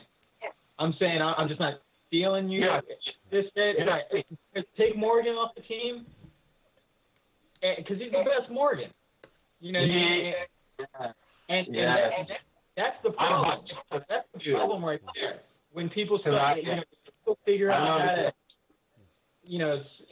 if they can shut that down, how fast is he going to be able to adapt to changing his entire gameplay? You know, whereas everybody else, a lot of the top players can switch teams and perform just as well. But I'm not saying Chris G isn't amazing, but I see more variety and diversity and ability overall. I mean, he doesn't need to switch up right now, so that's great. Well, he kind of said that. To speak on what you're talking about is true. It's true. And you know what I'm saying? I say his Morgan is his number one breadwinner. But what he has been putting on the team in order to help out that, because I believe like a lot of people have been taken out as Morgan, he puts Virgil in there. And Virgil is mindless. Virgil is so mindless. So, like, if you look at the top three all have Virgil on their team. Actually, the top 4, almost top 5 have Virgil on their team. Wolverine, Virgil, Morgan, Virgil. Just imagine Justin picking up Morgan. Justin only on Virgil.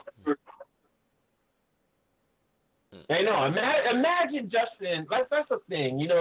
That's always been the question. Like, imagine the best playing top tier, because in every version of game that we have, every fighting game, the best don't play the ultimate cheesy top tier. You know what I'm saying? Like Daigo playing by you. Oh yeah. Justin. I like it. Because that's when the top player is going, you know what? I don't want the character at all for me. I want, and I think, people say it's all about the win, but not to me. I care about how somebody wins. So if you have to use top tier every time to win, don't tell me you're like, one of the top 3 players when I'm seeing, 5 other players doing it with multiple characters, whether it's high or low or mid tier. The people that have to take top tier, I don't consider them the best. I consider them maybe the best at that moment, but could they do it if the character wasn't doing it for them? Exactly. They can love it. Mm-hmm. And then when they go to the next game, they're already catering to the top tier. And that's why I have so much respect again. Let's bring Justin Long into the mix. Look at his team. Wolverine, Storm, and I'm sorry, Eric. Is Wolverine, Storm, and who's Justin Long? Wolverine, Storm, Akuma. That's his main team. That's his main. That is amazing. He doesn't cater. Dude, that's hard. I mean, minus Wolverine, that's hard. Take a player like Akito. Okay, I don't think him who he is top tier. So he isn't the level that I think a lot of people are saying. You know what I'm saying? Like, if you put him next to Infiltration, and Infiltration can use other characters. I mean, I think he could win tournaments out here with Goken. You know what I mean?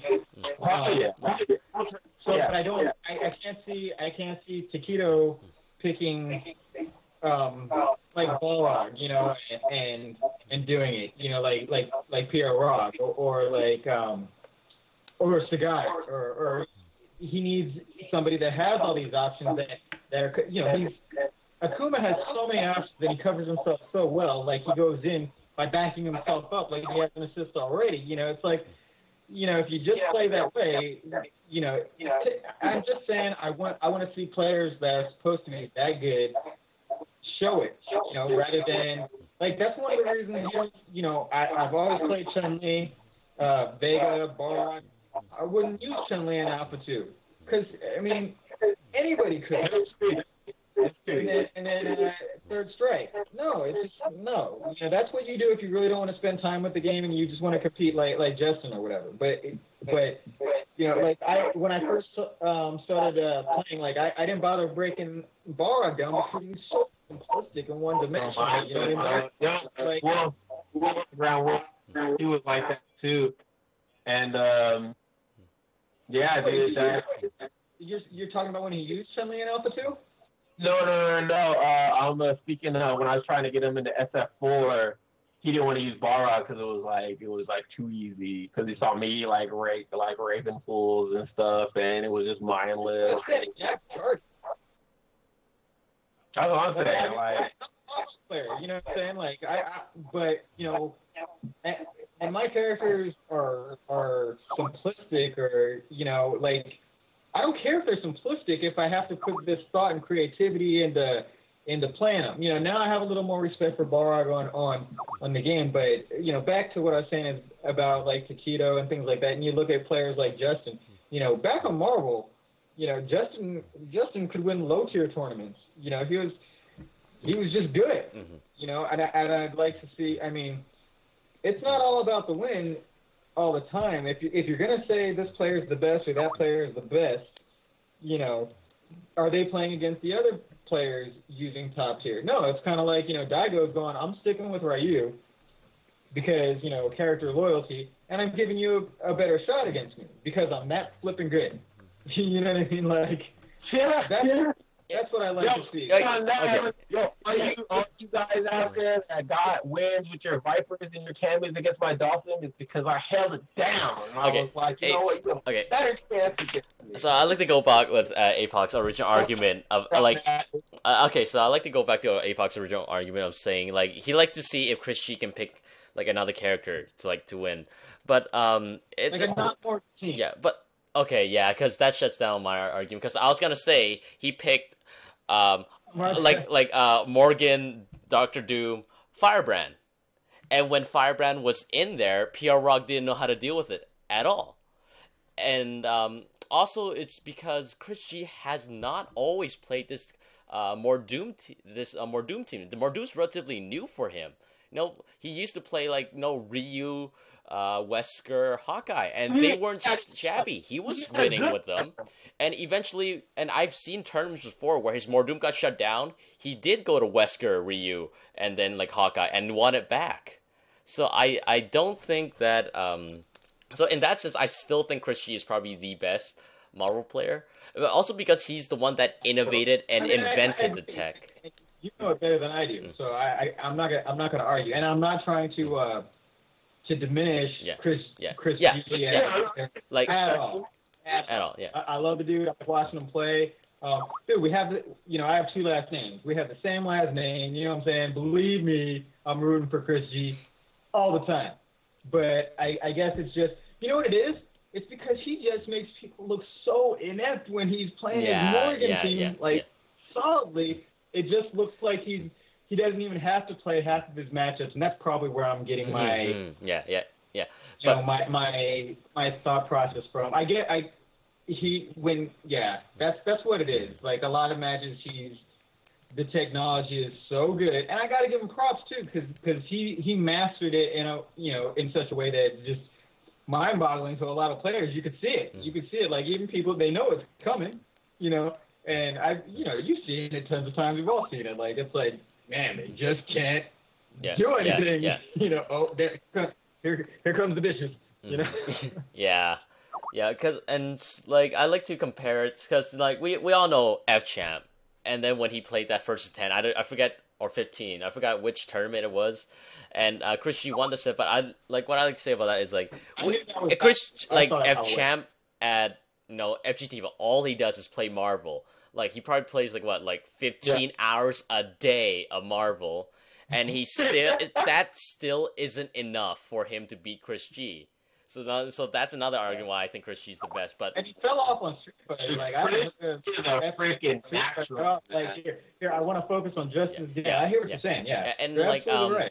I like to talk about PR Rog a little bit because I feel at this point in time right now, in terms of players, PR Rog is probably the closest person that can go toe to toe with Chris G and also maybe perhaps beat him. He is probably the closest one because in terms of skill level, like Africa said, he's good in all the games, but also I think everybody else has a fear. Yeah. Also, because PR Rog is the only one that doesn't fear. Yeah. Like he welcomes the challenge of Chris G, where everyone else is like, "Holy shit, how do I deal with more?" And also the team he plays also deals with Chris G's team pretty well. Because if Wolverine gets the first hit on Morgan, she's dead. On top of that, he's got a Virgil at the end of it, and he has one of the scariest Virgils I have ever seen. It's because I cannot figure it out at all. I absolutely cannot get a read on it, his Virgil. So I think it's also because we've seen PR Rock. He does have a very aggressive style of play in AE, but I think in Marvel it's amplified because of Virgil and Wolverine. It allows him to play his aggressive nature. Yeah. It suits him. Yeah. It does. I'm actually contemplating picking up his team because it's so powerful. How can you go wrong with that? But it doesn't suit you. Marvel. That was one of I was going to pick Morgan. I try. That was going to be my before. Go ahead. Oh no, I was just talking to Cole saying in Marvel, I believe in more than anything you have to pick a team that suits your style of play. Otherwise, it's not gonna work.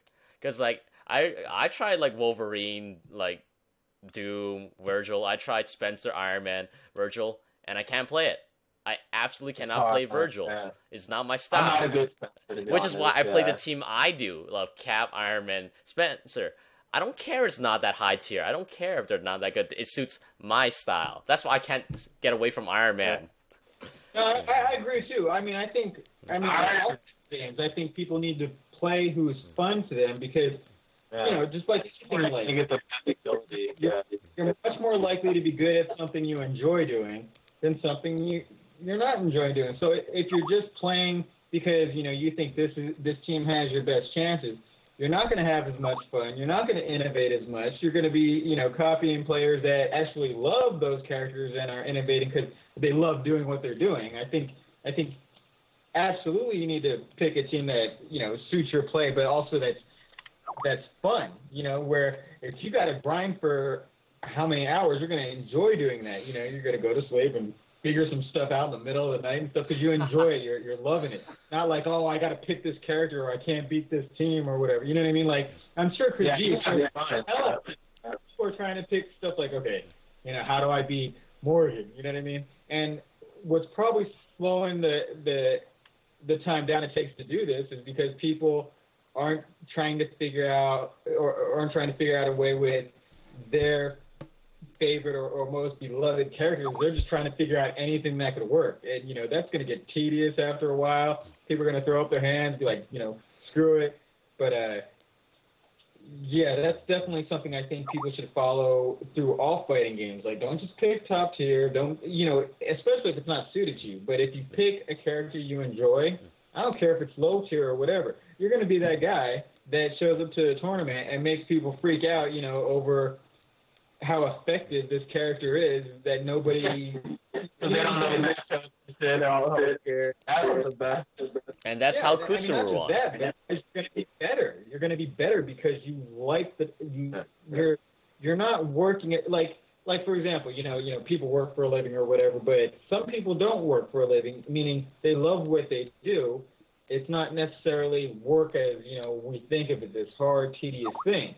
The same thing in fighting games. If you're picking a character that you love to use and love to do, your mind is not going to be blocked by the things or the frustrations that it will when you're messing with, characters you might not enjoy. That's a big block for a lot of players. They don't understand. You're going to be better with who you enjoy playing. You can be good with any character, but you're going to be more innovative. You're going to be more creative. You're going to put more time into what you enjoy, period. So, I mean, that's it's not just fit your style, but if you don't like it, you're cutting your progress in half. I mean, that might sound ridiculous, but I've been around long enough to know that's the truth. It's absolutely true. I agree. Like Dawson's totally different in 4 than he is in like ST. You know what I mean? But if you if you like it, you're gonna come up with stuff like Shangri-La shit that nobody else is doing. You know what I mean? You're like, you're gonna think outside the box. That is the most important. Yeah. Yeah, you're when you love something, it's like the thoughts are drawn to you more, than if you're like, dang, man, I got to use this because I'm obligated to because it's my character and blah, blah, blah, or this is top tier or whatever, you know what I mean? But if you love it, you're going to, I think, I got to say it probably applies to Marvel too. I mean, I don't play Marvel, but it applies to every game I've played, and, players that have gone back to the drawing board and have heard me say this, say, man, you're right. It's true. And plus, man, why are you going to do it if you're not enjoying it anyway? You know what I mean? Like, I don't want to make this a mission. All right. Yo, but that's what's up, man. Yo, I want to actually give a quick shout out to some other tournaments that went down over the weekend. Shout outs to Seattle Versus that went down. They only had their 3 major games, Persona 4, SAE, and Marvel. SRK, UW, Darren won Marvel, and Jeff, actually Fine Like Wine, who will be playing, team captain of Game Breakers this weekend coming up on Sunday versus Christian Lim, Vancouver team, Van SF4. They will be playing at 2 o'clock coming to Sunday for the Virtual Martial Arts League, and looking forward to that. But over the weekend, they held it down at Game Breakers Monthly.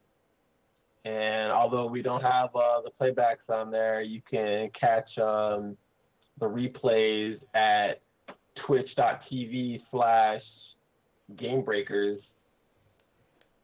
So a lot of good stuff going on.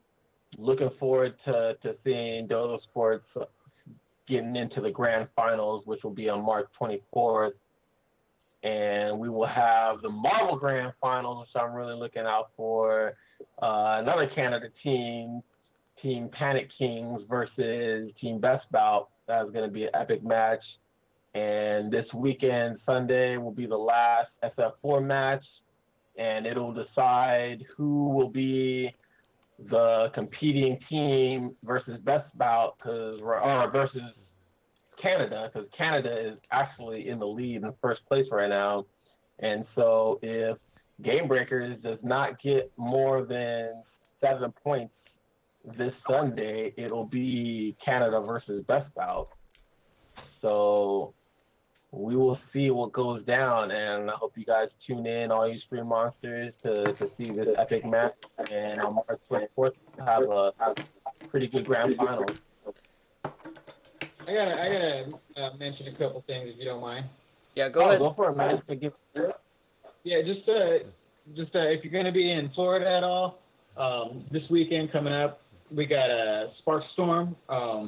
It's part of the Storm Unity series. Shout outs to Josh Campbell, Tiger. We know him as Tiger out here. Hold that. That's my boy. He's got a good heart for the scene. Taking up places. He's one of the leaders out here, and he's just join the damn thing. So if you're in Florida at all on vacation, or if you don't know about it, check it out on Facebook, or go to I want to say it's Twitch TV / Storm Unity. Let me make sure I got the. I mean that's for it. But I think he has another one. But yeah, Sparkstorm this weekend in Daytona, and yeah, man, I can't tell you how tired I am right now. I am so brain dead. But yeah, Twitch TV / Storm Unity.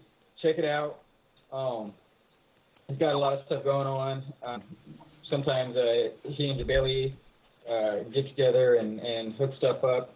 And where can they growing the scene out here, man. We've got a lot of potential. I mean, Florida's gonna have a stronger presence on the map, like within the next year, no doubt about it. I mean, from all parts of Florida. That's the crazy thing.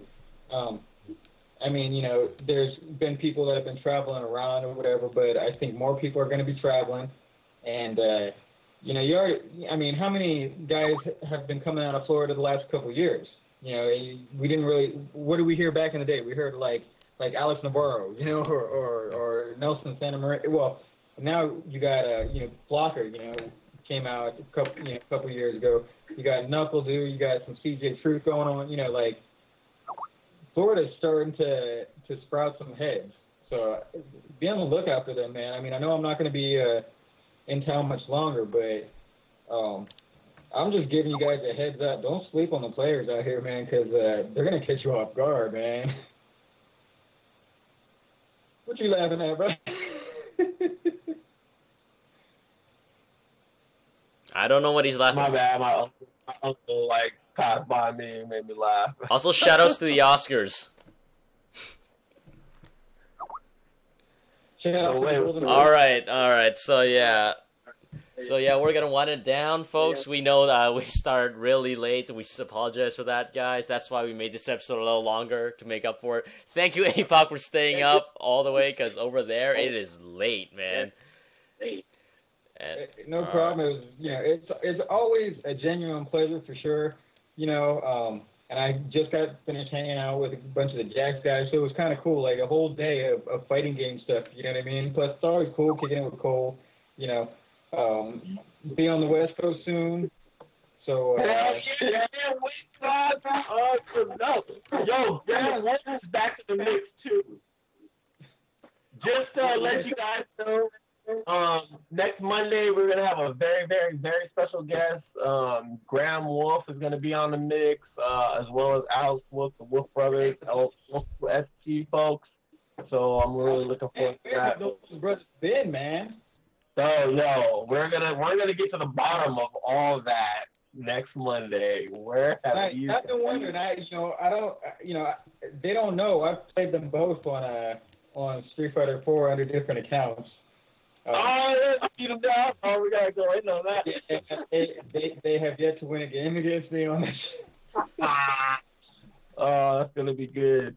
And we will also be bringing you guys the Marvel goodness coming from Eric Lamb and his crew.